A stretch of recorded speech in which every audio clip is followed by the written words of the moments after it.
আসসালামু আলাইকুম, আমি জিয়ারুল ইসলাম আপনাদের মাঝে অনেক সুন্দর ভিডিও নিয়ে আসলাম। তো সবাই ভিডিওটা দেখেন, দেরি না করে শুরু করি। তো এই চাচার দিয়ে আরম্ভ করলাম। চাচা, আপনার লোকে কাক ভোট দেবো? আমার লোকে সামান্য ভূমি দিও, সামান্য ভূমি দিও। এই মানুষ সাধারণ মানুষ নয়, হি তার ব্যক্তিগত কেজন মানুহর নেতা, আর তার মনের নেতা হি নিজেই। ও ঠিক আছে, চাচার মতামত তো জানিয়ে গেলাম। তো এখন এই যে এই ভাইয়ের মতামত জানি, তো ভাই কাক ভোট দিবেন? কি কও?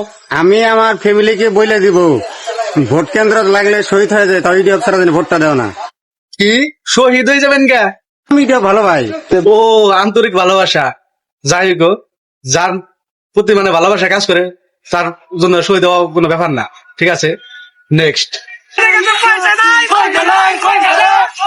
কি কি কি কি কি কি আবর শুনে আবর। ও শেরমান স্যার পয়সা ফুরিয়ে গেছে, এইটাই হচ্ছে ব্যাপার। পয়সা আছে তো শেরমান স্যার দেখেন ওরা কি কইতেছে, পয়সা বলে ফুরিয়ে গেছে গা। Stupid, nonsense. চাচা, আপনাদের এখানে তো এমএলএ শেরমান, তো শেরমান স্যার কিরকম উন্নতি করছে আপনাদের এখানে, তো বলেন তো। বাল বাল হ্যাঁ, কিচ্ছু করে নাই কে? তো হেটেলা ভাইজান আপনি বলুন তো এখানে কি হয়েছে?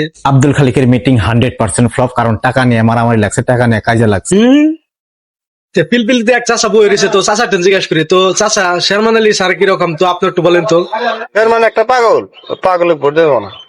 কাহা মারছে রে।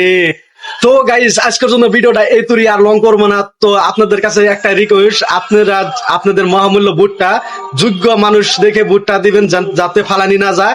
আর হ্যাঁ, আমার এই ভিডিওটা আপনারা প্রচুর পরিমাণে শেয়ার করে দেন, আর আপনাদের মতামত আমি কমেন্ট বক্সে চাই। আশায় রইলাম।